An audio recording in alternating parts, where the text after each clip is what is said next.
managing team relationships, dismantling toxic patterns, and becoming the conscious leader you were intended to be.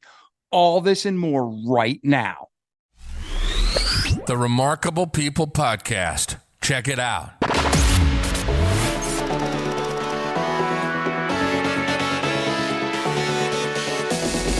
The Remarkable People Podcast. Listen, do, repeat for life.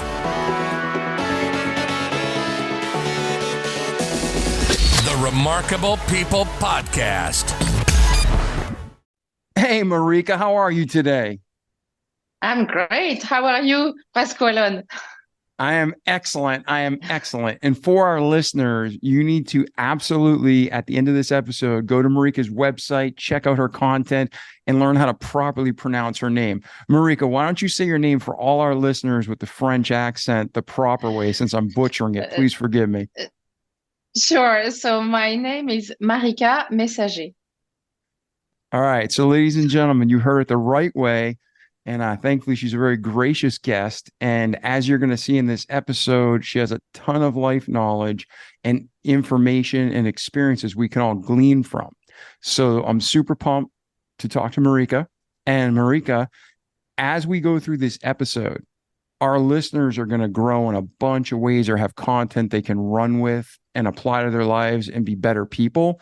But if there is one truth or one concept or one just life-changing application that's going to be in this episode from your life story, what is that our listeners know if they stick through the episode, they're going to get at least that out of the show? Oh, that's a big question. I would say they will understand why it's important to fight any toxicity or distortion within them, and to bring some understanding and eventually transformation to that which is within them, so that they can be actors of change, of positive change for themselves, for their community, for the world in general. So they will understand why it matters, and they will understand how to do it, and then how to think about the perspective of taking a more systemic intelligence and being able to look at what is distorted within your own system and the system in general, and what can be changed in order to create better individuals, as we all are, but also better organizations and a better system for all. Yeah, and that's what we need. I don't care if you're from America, the UK, Australia, any country in the world. We all need better systems, right? They've been polluted with greed and all sorts of different corruption.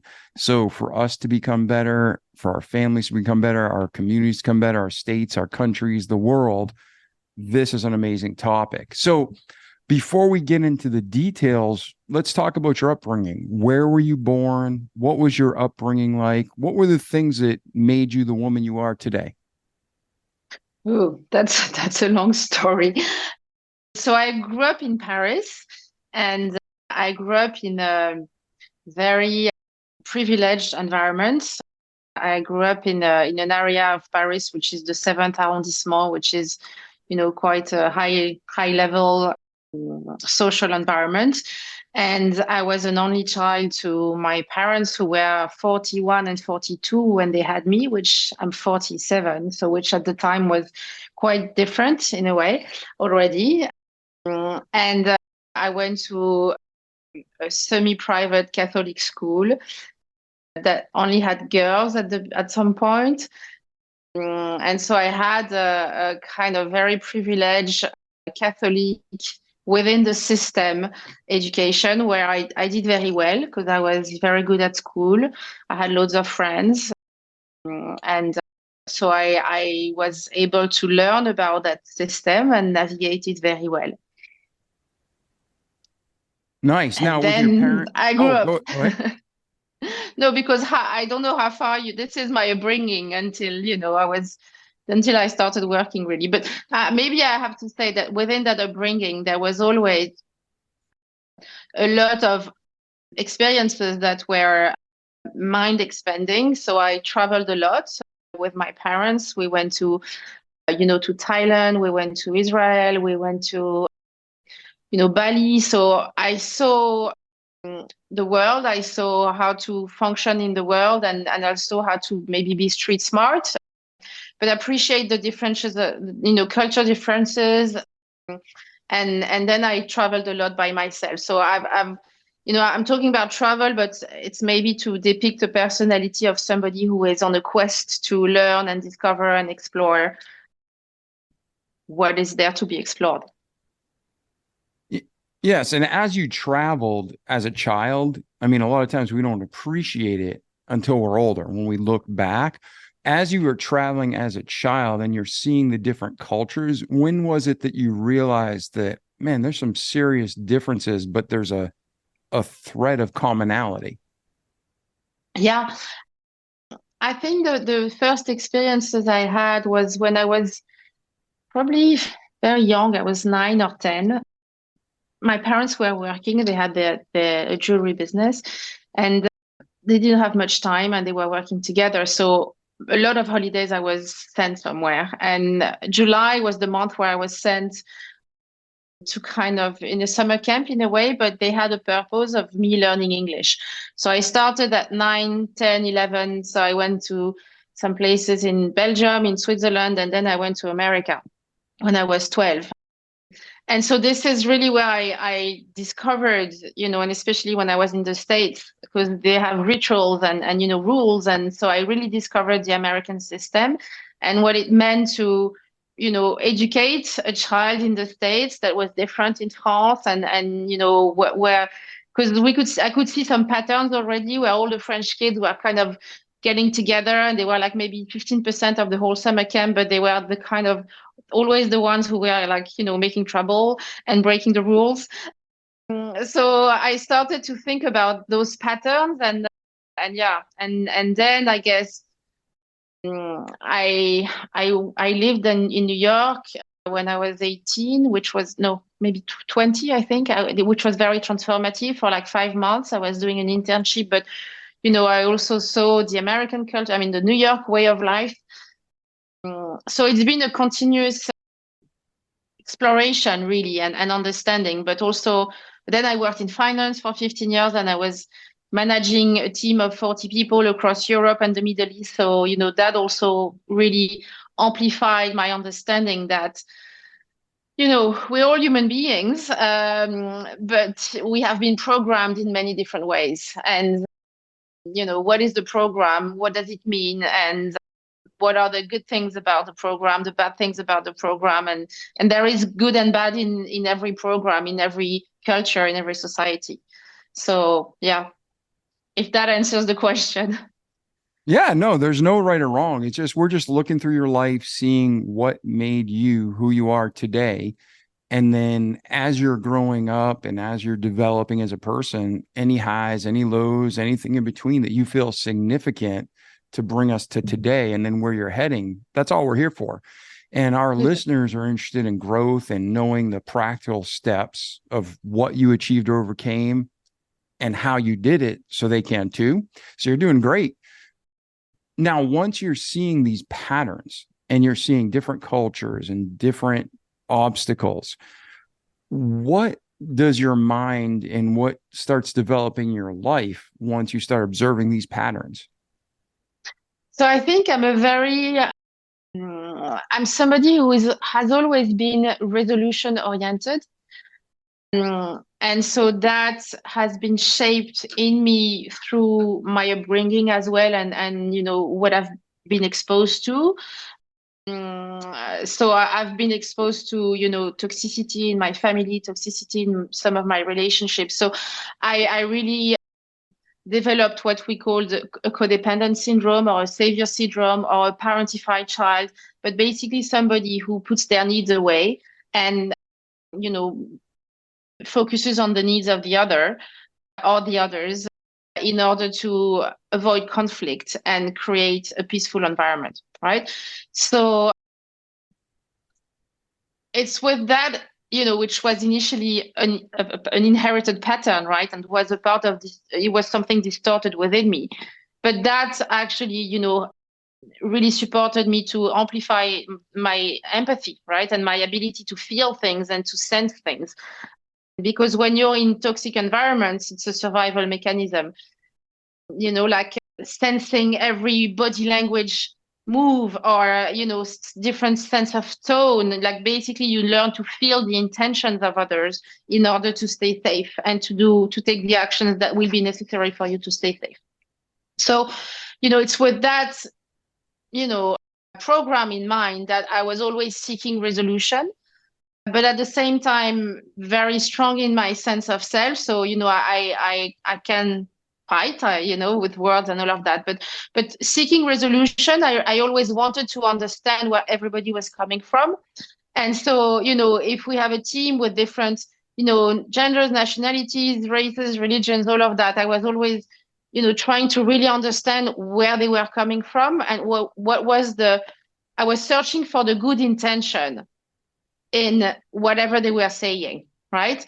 So how can I see through some of the ego patterns, some of the defense mechanisms, and understand them, so that I can actually access the good intention. And from that place of good intention, can we actually create a resolution? So I think this is what I've learned by, exposing myself to so many different systems, and coming from, who I am, which is somebody who, fights for the good fight. Fights the good fight. Yeah, and that's so important. And to say, when you're trying to figure out what's motivating people and what they're thinking and to understand them, what have you found the best approach? So say our listeners now are in a team environment, and whether they're the quote unquote leader, you can still be the leader. What are the ways that you could navigate a group of, 12, 15 people and isolate the difficult ones and cut to the core so you all find the commonality? What techniques do you use? Truth, honesty, right? So what it really means to get to the core of somebody's intention is to really get to the core of somebody's intention, right? And so the more manipulative people are, the more they will hide their true intention. So you have to seek the truth, right? And this is part of being a warrior of the truth. You have to go and seek it. So you have to ask questions. You have to pay attention. You have to look at the actions, right? See if there is alignment between the thoughts, the words, and the actions. So you need to pay attention to all the parts within your team that could be toxic or distorted, right? And you need to bring some light to that and see if you can transform that toxic pattern into something that is actually benevolent. And if two people are conscious, we all make mistakes, right? We live in a system that, is based on foundations that are distorted. So we've all been programmed. We all carry that toxicity within us. But if we commit to, working against it, right? If we commit to stop tolerating those distortions and create something that is win-win, that is benevolent, then we can have conversations together. Right? We can say, this is what I'm observing. This is what I feel. This is what I need. Can we meet there? Right? But we can have a conscious conversation. The less people are conscious, the more that conversation is going to be difficult because some defense mechanisms are going to be triggered. And you will have an ego conversation rather than, a higher consciousness conversation. So it's that, but in order to have those conversations and in order to seek the truth, we need to be conscious. So we need to be able to see our truth, to see the truth of the situation. We need to be able to accept it, to receive it. And the more we are aware of all the unconscious mechanism within humanity, because to be honest, there are some similar patterns. So the more you are educated on that, the more you can see them within yourself, within others, and you can actually work with yourself and with others in order to dismantle those toxic patterns. So taking, I kept thinking about the Bible when you were talking, how it talks in first, all over the Bible, but in First John specifically, it talks about taking everything into the light. Like you said, where's the truth? Bringing it to the light, being totally open and transparent with each other, right? Yeah. So as you're taking into the light, you can only go as far as someone is willing to open up. Like you can use every technique in the world, but if somebody's going to lie, if somebody's going to deceive, that's Yeah. as far as they can go. In that situation, what's your recommendation? So, you don't want that cancer to spread throughout the team. How do you handle Yeah. those individuals? Yeah, and thank you. That's a great question. And I think the first skill that we need to develop is to be able to discern those people quick, right? And for me, it's a matter of seeing patterns. So if somebody is going to make a mistake, right, my role as a conscious leader and as the CEO of my business is going to shed light on that, right? And I see how they respond. If they are honest about it, then that means change of behavior, and we can continue to grow together. I'm going to monitor, but we can grow together. If there is dishonesty, I'm going to observe it, I'm going to note it, right? And then I'll see if the pattern is going to continue to grow. If there is a second time, it's a pattern, right? So I'm going to question it again, because what really happens is that we can make mistakes, but when we do it like 3 times in a row, it's not a mistake, it's a choice. So my role in this is to identify whether somebody is making a mistake, lacks the honesty to take ownership of it, or is actually consciously making a mistake and not owning it because, that's better for them, right? Once we have identified those people, to be honest, they're not people we want to be working with, because everything is going to be difficult, right? The core values are not common. If they operate from dishonesty, lack of integrity, and there is no way you're going to agree on a process and come to resolutions when you have challenges or opportunities. Our core values dictate how we do things. So we are never going to be able to do things in a way that is aligned. So it's just going to be a problem to manage, right? Sometimes we have to keep those people, but if we have to, we really have to question ourselves, like, really, why do I think I need to keep that person? Because, we tend to stay with comfort zones, and sometimes we think people are irreplaceable. And sometimes we're just overwhelmed by the idea of going through the whole process of replacing that person, right? But if for whatever reason, and it's a strategic reason, that person needs to stay, then we have to manage that relationship, because we know that relationship is not going to flow. There is going to be resistance, there is going to be some hiding, there is going to be some gray areas, and ultimately there is going to be a lack of performance. The potential of the performance of the role is not going to be honored. If we have to manage that, yeah. Oh, I'm sorry. There was a Yes. delay in the connection. Yeah. I was saying that makes total sense. Total sense. Yeah. And before to finish on that, I want to say, if we have to manage that relationship, we have to manage it with truth, right? So truth is going to be the anchor of the light. And so we have to be very clear in our communication. It has to be written, so there is trace. We have to be very clear with the way we give tasks or projects or, feedback, everything, right? Deadlines, like everything needs to be very structured, so that there is no room for emotional manipulation, basically. I like that term, emotional manipulation. That's so true. So true. Okay. So you're growing up, and we kind of jumped ahead into concepts, but you start traveling, you go to New York on an internship. From New York, where does your life go, Marika? So from New York, I come back to Paris, and I finish my studies. And after finishing my studies, I studied finance and economics, and I did like a master's degree. And after that, you have to do a year of internship to, basically get yourself ready to work. And it was really hard for me to choose what I wanted to do because I kind of wanted to do everything. I was very good in math. I was very good in communication, in languages, and I was very interested in by business in general. So it was like hard to put me in one job because I was like, oh, but I'm gonna miss out on so many things.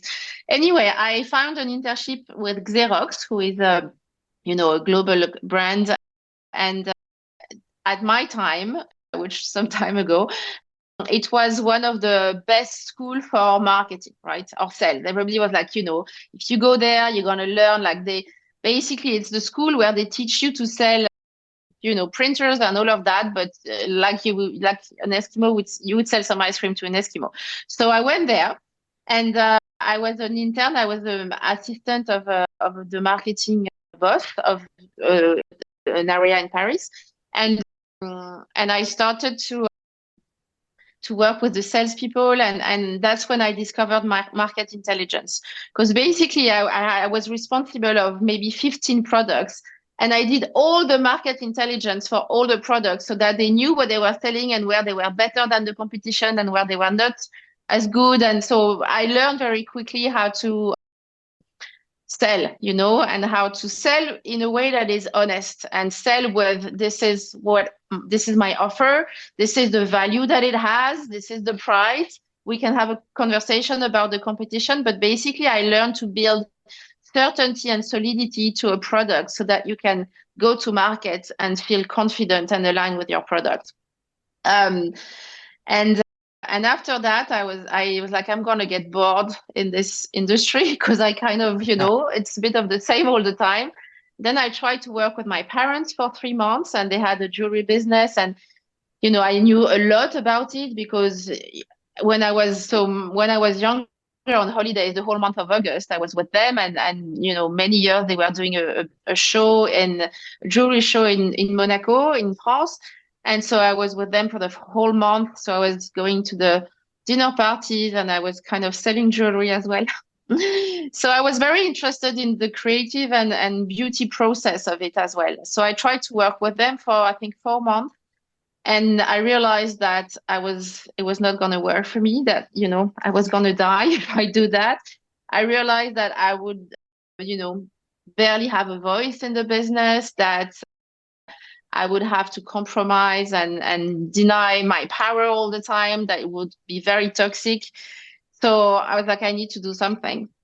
And I spoke with a very great girlfriend of mine, and I was like, I don't know what to do. And she said, oh, there is this friend of my husband. He has this financial services company in Paris, in Trocadero. He's doing very well. You should meet him. I said, okay. And then 2 days later, I was in the office and of this guy, and Philippe, and he said to me, what can you do? What's your background? And then he said, oh, okay, great. You can be an intern in the analyst, like a research department, and we're actually looking for somebody. So let me ask the guy. So he called my boss, and he came, and after 5 minutes, he was like, okay, do you want to start tomorrow at 6 a.m.? Like, okay. And that's it. And I came back home, and I was like, okay, so I've landed like a long-term internship in a brokerage, equity brokerage industry, like firm. And I have to go there at 6 a.m. and I have no idea what they do. And that's how I started my career in finance. Now, let me ask you a question. In America, 6 a.m. is pretty early to start. Is that common in your region of the world, or was that even uncommon where you're from? No, it was crazy where I'm from. Like in Paris, business starts at 9, Okay. So No, this it was was crazy. Yeah. But, that okay. happens when you work on the trading floor because the markets are open all the time. So that was part of the fun, to have to be there at 6 a.m. And it was, and I need a lot of sleep. Yeah. So where does your life go from there? You get this long-term internship, crazy's about to Yeah. begin. Where does it go And from so there? I get this internship. I found it very interesting, but, it's like, I didn't know anything about finance and, the financial markets. I mean, barely. I was not one of these person who dreams about being a trader. But, it was very fun bunch of people, and very intelligent, very inspiring. And it was a lot of fun. So I remember my boss gave me like 5 annual reports of Usinor, which is the Arcelor, which is the steel company. And he said to me, okay, why don't you put all the numbers in the spreadsheet? And I was like, whoa, okay.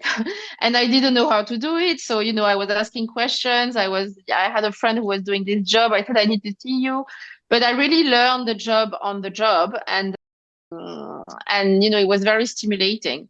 And so I did well, and I managed to get hired as a junior equity analyst, and then I became a more senior analyst. And then I moved to a sales role in another company. And then I became head of my desk in another company, and then I became head of equities for Europe and Middle East for New Edge, which now belongs to Societe Generale. So I was 34 when I got that promotion. Very nice. And then during all this, I'm sure it's like a fire hose of information going in your brain, but you're learning, you're growing, you're jumping companies and positions, and everything's going well professionally. What's going on in your personal life at this time? Are you thriving? Are you struggling? What's happening? It's like chaos. So when I was 28, I had a boyfriend in Paris, and we had been together for 2 years, and we were like very in love, and wanted to build together. And so I had a conversation with my parents, and to basically ask them to help me buy a flat with him. And but I was willing to take a mortgage. It was just, and they always had told me like, we'll help you, but that became a crazy conversation that was quite violent verbally, emotionally. And it was a big awakening experience for me, because my world was completely falling apart. It's like, I don't understand. I basically started to discover cognitive dissonance, because I was like, I don't understand what they're saying now and how they're showing up now. It doesn't make any sense with who I think they are, and who they told me they are. And so who's right, who's wrong? And so I became sick. So each time my father was calling me, which was every month, because we didn't talk for a while, and then we were trying to speak again. I was on the floor for like 4 days, and I couldn't move, and I was thinking I was going to throw up. So, but and at the same time, like working super hard and doing great at my job, and going to the office at 6 a.m. And so I started to see a therapist, because, I was, I don't know, 28, living in Paris, and that was the solution. So I tried, and it was a big awakening for me at the time, because I had to understand that how people behave and the actions that they do are not, a reaction. They are not a response to you. They are not about you. They're about them. So that was, a big thing for me.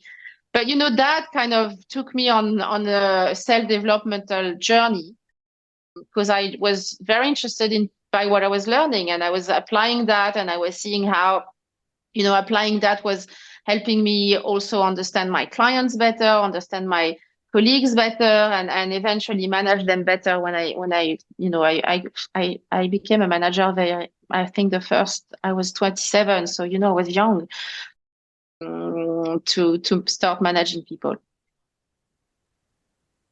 Excellent. And then as you're going through this, that sounds like a great deal of stress.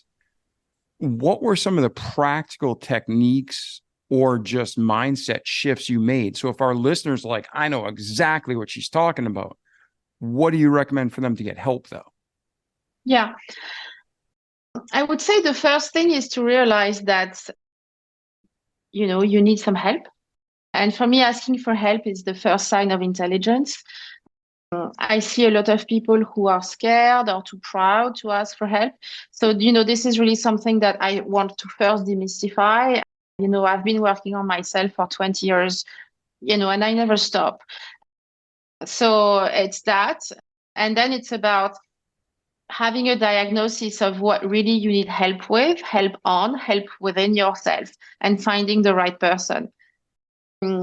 So, I always say, because that's not so helpful, but I'm going to give a bit more here.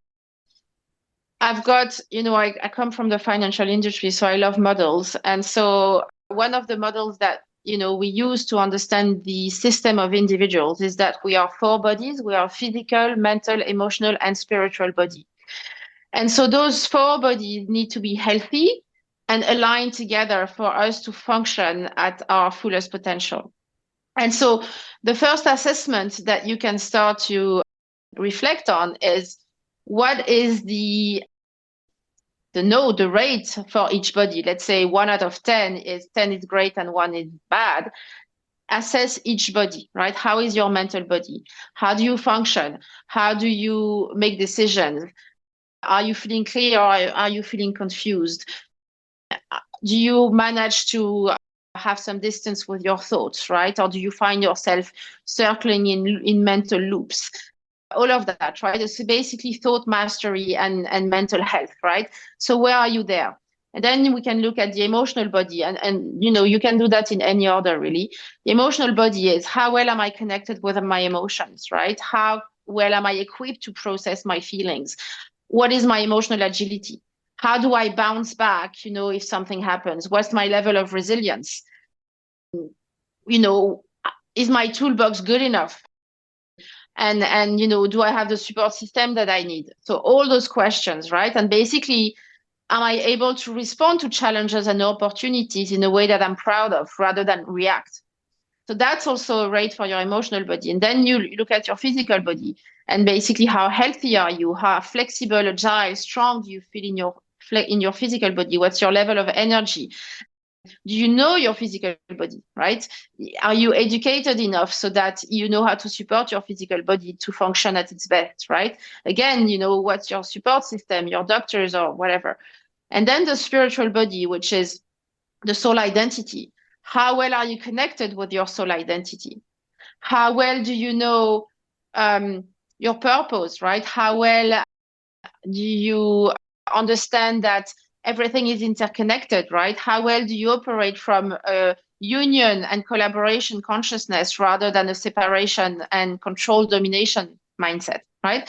So make all these assessments. And then for each body, there are specific things to do, specific, practices to work with. But already that is a good diagnostic. And then you can ask yourself, what can I do to level up, right? What can I do to support my mental body, my emotional body, my physical body, and my spiritual body? So that's one point. Do you have some? Because I have another one, so I'll keep it for now. No, that's perfect. That's what this show's all about. Not just hearing about what you were able to achieve, but how you can encourage us, or at least a starting point of engaging that in our life. And especially with family, like you said, everything intertwines. If you have one part of those four off, all of them suffer in a way. So especially with your family and personal things, and you're so sick from the stress, like you said, you're in bed. So how are you untangling that to heal and thrive on all four levels? Yeah. This is where self-care is crucial, right? It's and we say working on the selves, it means working, right? So we have to have that commitment first towards ourselves that we are going to do whatever we can, and we don't want to put ourselves in a position where we want to fail or shame or blame ourselves. But, with compassion, how am I going to support myself to honor my potential? So I am dedicated, I am devoted, I am committed to that, right? That's really the first step. And then, it's about finding the tools and the practices and maybe leveling up on each body, with that commitment to growth. How can I level up all of my four bodies, with whom and there it's going to be specific for each individual. Again, of course, there are some different levels of consciousness where we see some similar patterns at similar levels. So, that's another model in a way. Awesome. That I can share. No, thank you so much. So now you're working through these issues, you're killing it at work, you're growing, but you have kind of an imbalance. Where does your life go from there, Marika? So my life, well, I'm very optimistic. I'm very joyful, and I like to have fun. So I barely go in the victim mentality, and I'm more like the warrior type, and I'm like, okay, how do I make this better, right? So this is a long search and a long quest and research, on what it means to heal, what it means to transform. So aside I was working and I was having the career that I just described. So it was, but I did a lot of work on myself. So I did a lot of therapy. I also did, I explored a lot of things. So I saw a lot of healers. I saw a lot of, you know, osteopath, hypnotherapists, psychics. I really explored everything that was available. And I came across fantastic people. I came across people who were not good at what they were doing and knew it or didn't. I came across people who didn't have integrity. I came across people who were highly manipulative and taking advantage of vulnerable people. So that also gave me an idea of the system, right? And this is why I developed actually my own process, because I learned from everything, but also I learned how to create a system of development that would be very pure in terms of empowering people with the right tools to do good things. And, having this very clean from distortions that I had seen in the industry. So yeah, I'm a bit lost. So I worked on myself, and as I was working on myself, I opened up, I opened up a lot of transformations within me, and at some point, but I worked with some shamans. I did some. I spent a month in the rainforest in Brazil, so I really explored a lot of healing modalities and transformation modalities. And then in 2012, my company was being restructured and bought fully 100% by Societe Generale. And so we had the game of, merger and acquisitions and, who's going to be where. And at the time, my department equity they were doing well, and, we were doing what we were asked to do, but we were very small compared to the other organization who were like huge on equities. So in 2012, my boss told me, Marika, your job is dead at the end of the year. But, we love you. So do you want to do this or that? And, yeah, he actually said to me, do you want to be global head of research, which was a very interesting job. And I said, no, I'm actually going to leave the industry, which, I've been contemplating for a year, but it was really hard to make that choice because it's a great job. I like what I do. I've made it so that it's, flexible and I'm making good money. But so I said, I'm going to jump. And so I left, and I gave myself 2 years to train in, the different modalities that I was attracted to and to see what I was going to do with it, right? And so I trained as an integral coach for a year from a school that's called New Ventures West, that's based in California, that teaches integral coaching, which I think is very interesting because it's not only how do I get from A to B, but also who do I need to become in order to be the person that is at B. So that's, my line of work. Then I trained as a yoga teacher. I trained as a mindfulness teacher. And then I trained in clinical hypnotherapy and also in bioenergetic healing. So, many things, but really to understand those four bodies that are, the mind, the emotions, the emotional, the mental, the physical, and the spiritual, and how to understand all the tools that are needed in order to work with those four bodies. So I did that, and then I started to coach people one-on-one, and I had a lot of clients from the financial industry because I had obviously credibility and authority there. And it's such a specific industry that, if you know how it works, you're just much better to guiding people in the industry. So I did that, and, I did well. But then 2 years after leaving my job in the financial industry, I left the father of my son. because I realized that it was a toxic relationship. And as I was doing more and more self-work, I realized that, I had to take that into consideration and take action. So I also found myself in a situation where I was like, I need to either make this, something that I can live from, or I need to go back to the financial industry. So I joined some masterminds in the US, which were all about how to teach the coaching industry, the coaching business.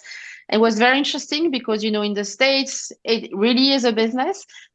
It's really a proper industry, and in Australia as well.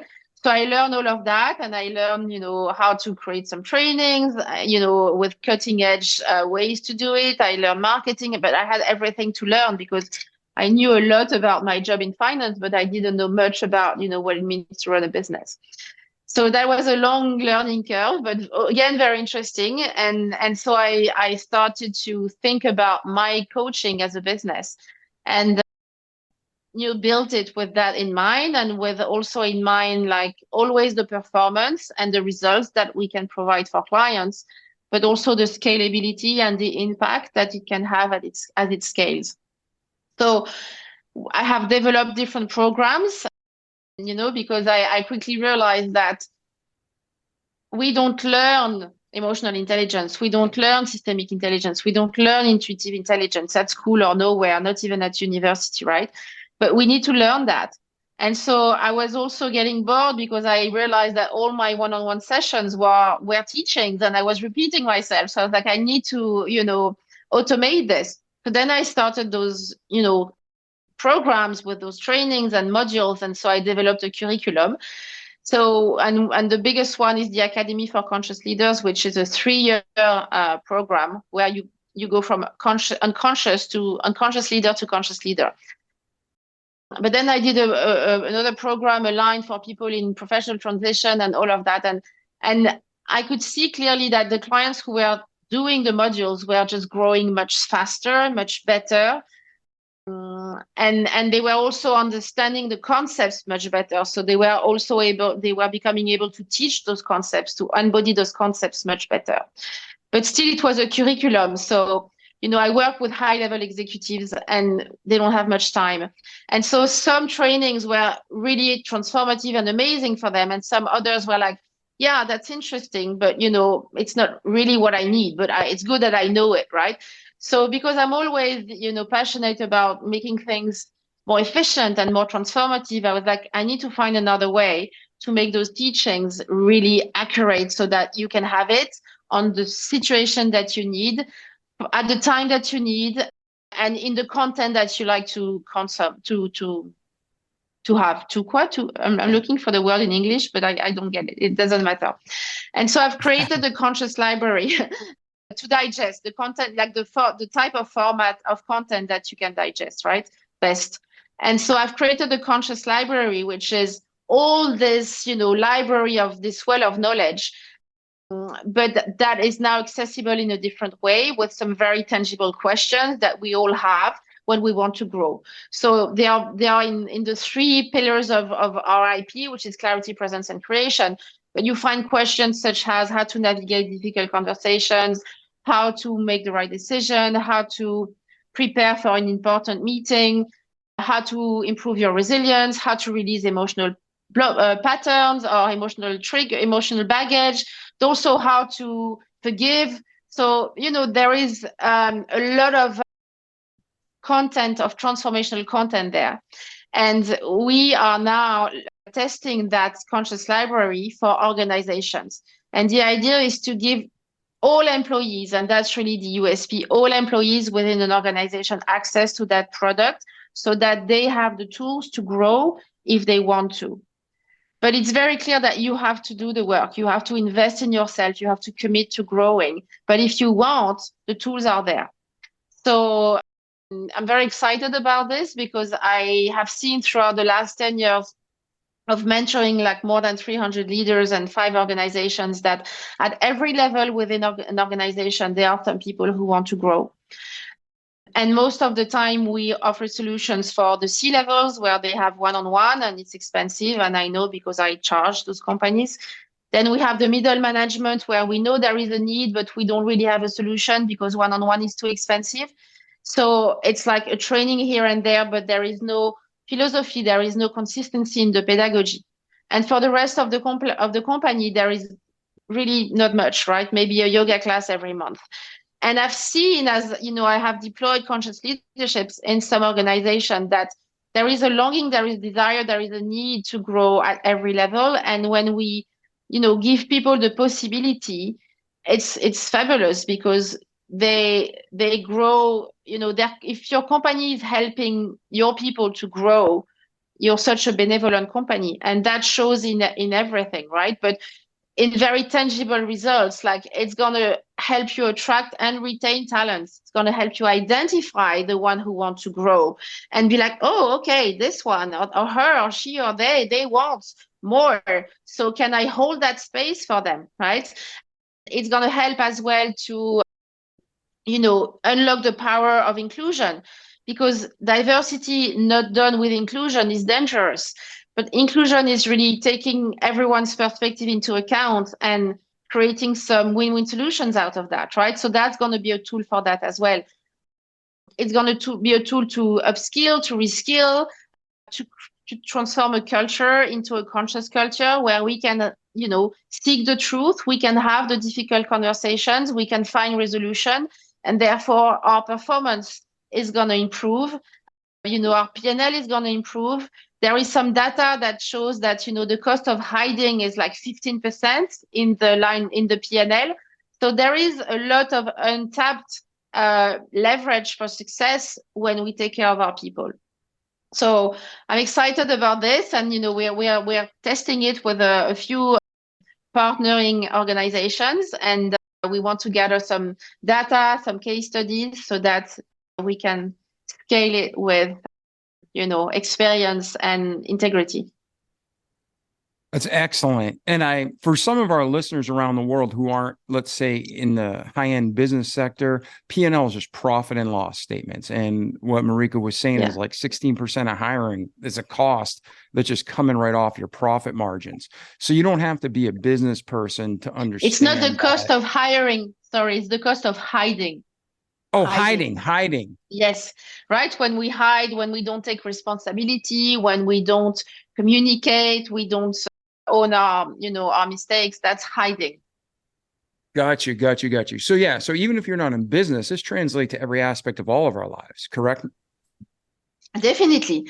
And that's the beauty of this work, because and also that's why we retain talents, because people are so grateful that through the growth that they are able to achieve at work, they are also growing and becoming a better human being. So, their social interactions, their familial interactions are going to improve.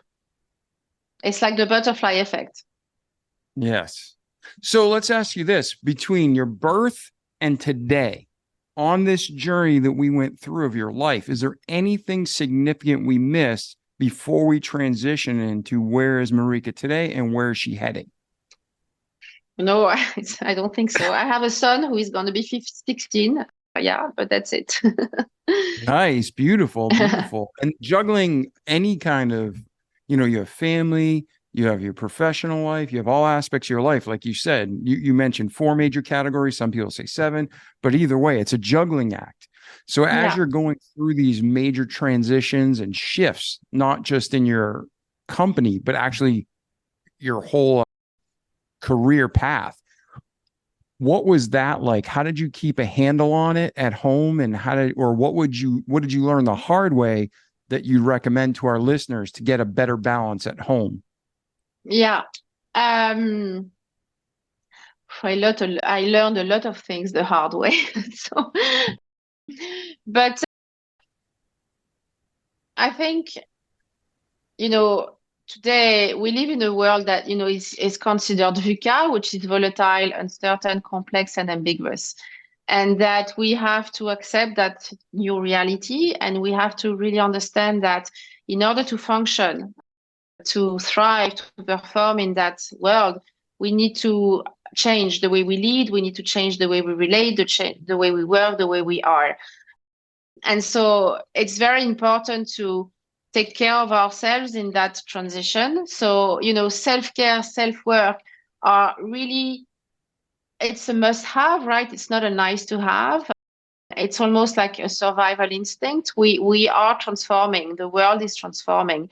And so we need to, drive our own car, the car of our transformation. We need to pilot that, right? So, it's about building resilience.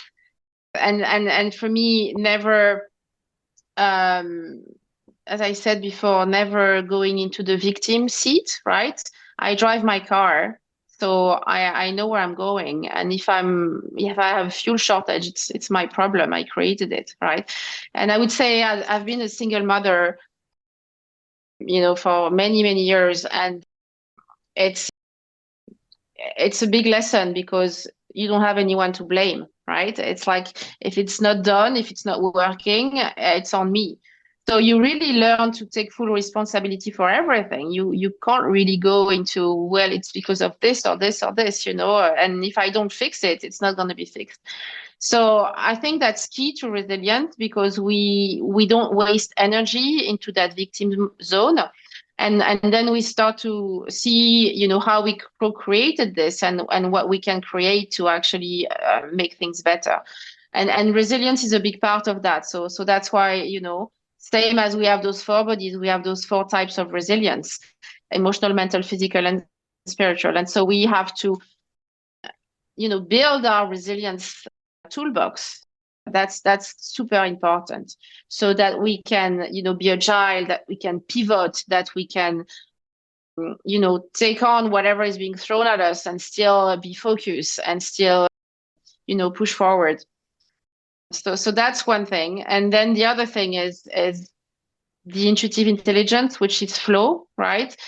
Which is something that really has helped me throughout the years. And it's like, if it's meant to be, it will be. And if and it's kind of observing things, right, and not being attached. If something's not working for me, it's a redirection. So if I have to pivot, I'm being pivoted, but for something better, right? And so there is always this: how can I find the something better? How can I be part of creating the redirection, rather than holding on and being attached to the past or the pain or the grief or the whatever, right? So that's also a big element for me. Beautiful. So where are you today and where are you heading, so we not only can connect with you, but help you get to your next goal? Yeah. So now I've got a few objectives. One of them is to continue to share my message and to, level up my visibility and exposure. So, I'm on podcasts, I'm doing some keynotes. So, anything that is sharing the message is relevant to me. And then it's also about demonstrating, what conscious leadership can do, demonstrating what, coming from a mindset of win-win and collaboration can do. Because I see systemic change as, the need for a new system that I don't think will be rebirthed out of the old one, but really more like we need to create a new system. And so, in that space, I think that we need to have the conversations. We need to talk about, amongst people who are actors of systemic change, and see what everyone is doing and see how we can support one another. So that's a big part of what's ahead of me. And also, of course, selling the conscious library and being part of transformating culture through that tool into conscious cultures. And what does it mean for organization in general and the world in general if we have conscious organization that start to think about their impact in everything that they do, in every interactions, and start to think about those new systems and what are going to be their foundations, there are, rules of engagements. So that's also conversations I'm having. Yeah.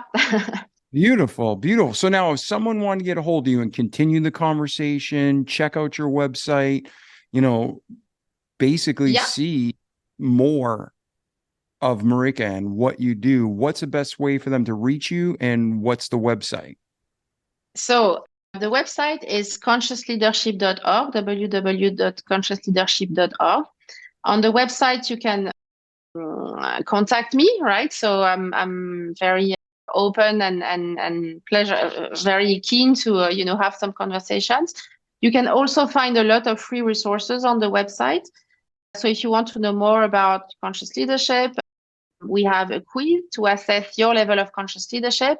It's in the resources tab on the website. There is also a free masterclass to invite you into the concept of conscious success. Then we have a digest every month. So, if you would like to get on our mailing list, you can also do that on the website. You can also find all the podcasts that I've been on the website if you want to hear more of that. And finally, you can connect with me on LinkedIn, Marika Messager, or on Instagram. We post every week some, very valuable content around, what is conscious leadership, how do we become a conscious leader, systemic change, and the tools and practices that will help you towards conscious leadership. Beautiful. Well, we will put links to all that in the show notes. And I think in the notes that I originally received, you had a special offer for our listeners. Does that remind you? Do you want me to mention what was typed in here? Yeah, can you remind me what was typed? Yeah, no problem. I know for ladies and gentlemen, just so you know, not only is Marika an amazing woman, professional, super busy, but she's waited patiently over 9 months to be on the show today. So that's why I make sure that what she wrote, that she was kind enough to offer us as a community, we remember to help you, help her, help everybody. So you talked about a free consultation call and you gave your website. And then at the end of the website, it was your name. Is that still correct? Yeah. So, if this is available and this is what you want, I would suggest that you go on the website and you do the leadership quiz, right? So at the end of the quiz, you have the opportunity to book a call with me so that we can together, see what's your next step. So that's a great way to do it. Otherwise, you can just book a call, but that's more for, let's say, collaborations and partnerships. Otherwise, I would say take the quiz. Beautiful. Well, Marika, it's been amazing to be with you today. It's been an honor. I know I've personally learned. I know our community's learned. And hopefully, like our slogan says, we don't just listen to great content, but we do it. We repeat each day so we can have a great life in this world and eternity to come. Before we go, though, is there any other thoughts or anything we missed or any other final just ideas you want to share with our audience today? Yeah, maybe one last thing. What I'm seeing now in the evolution of the collective consciousness is really that we have to open ourselves up to each other, right? So amongst conscious people, people who are actors of change, I'm really seeing in myself, in my life, with my clients, with colleagues and stuff, that it's a moment where we have to come together to understand, what each and every one of us is doing, how we're doing it, and support one another and kind of create a grid of people who are working for the betterment of everything. Beautiful. Well, it's been an honor and a privilege to meet you. Thank you for being here today. Ladies and gentlemen, don't just listen to this episode, but do it. Contact Marika, continue the conversation, apply it in your own life, and just make the world a better place for God's glory, for your enjoyment, joy, and peace, and to help others grow. So, Marika, again, thank you again today. Thank you so much. Yeah. All right. Ladies and gentlemen, share this with people you love that you know it can help. If you have a leader or someone you're following that's kind of rough, maybe also refer them to Marika, right? So we love you. Have a great day, and we'll see you in the next episode. Ciao. The Remarkable People Podcast. Check it out.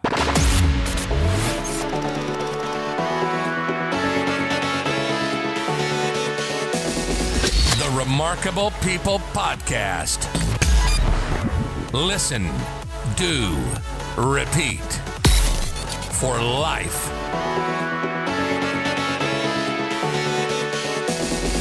The Remarkable People Podcast.